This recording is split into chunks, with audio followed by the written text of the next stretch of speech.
in a list. Print every element of this list, dude names, which we have seen before. Dude names is a list also known as an array that we saw last class. It has the names of 4 dudes: Athos, Porthos, Aramis and D'Artagnan. This line starts a for loop. Notice how there is some code which is indented below the for loop. This is the body of the loop. This is what happens inside the loop. This code is repeated for each element of the list. One dude name is the iterating variable. It is a variable that will iterate through each of the names in the list. In each iteration of the for loop, it is going to take a different value. It takes as values the first element of the list, the second element of the list, and so on in order. The body of the for loop executes once for each element in the list. In this case, it is going to execute 4 times because there are 4 elements in the list dude names. Each time it executes, one dude name will take a different value. If you had a list with n elements, the for loop would execute n times. Let's see how to print every key in a dictionary. As you know, a dictionary is a list of key value pairs. And you can get a list of keys in the dictionary using the .keys function. So, once you get the list, it's exactly the same as the last example. So first, get a list of all the keys in the dictionary using this particular function.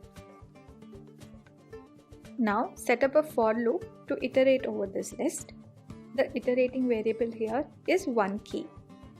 So for one key in victoire.keys sets up the for loop.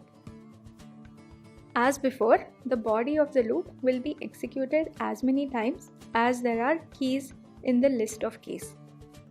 Each time the body of the loop is executed, the iterating variable will take a different value.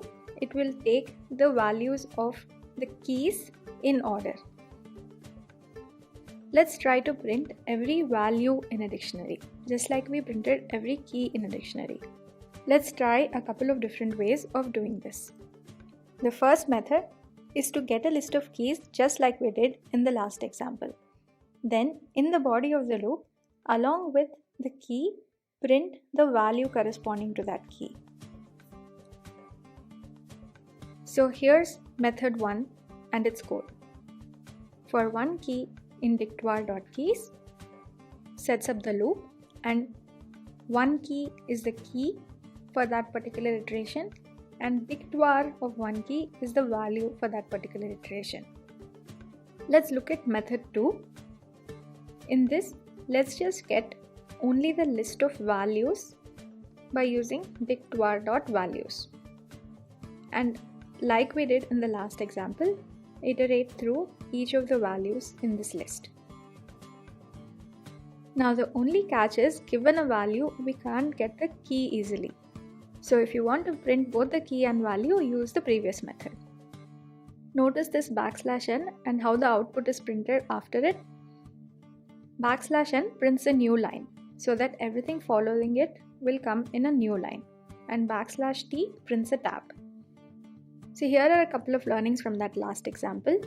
Given a key, it's easy to find the value, but given a value, it's not that easy to find its key. Sometimes you might want to bail out of a loop early. If a particular condition is satisfied, you might want to stop executing. Break is a way to bail out of a loop early. It will stop executing the loop and get out of the loop from that point onwards. If you have one loop inside another, break will break out of the inside loop and continue executing the outside loop.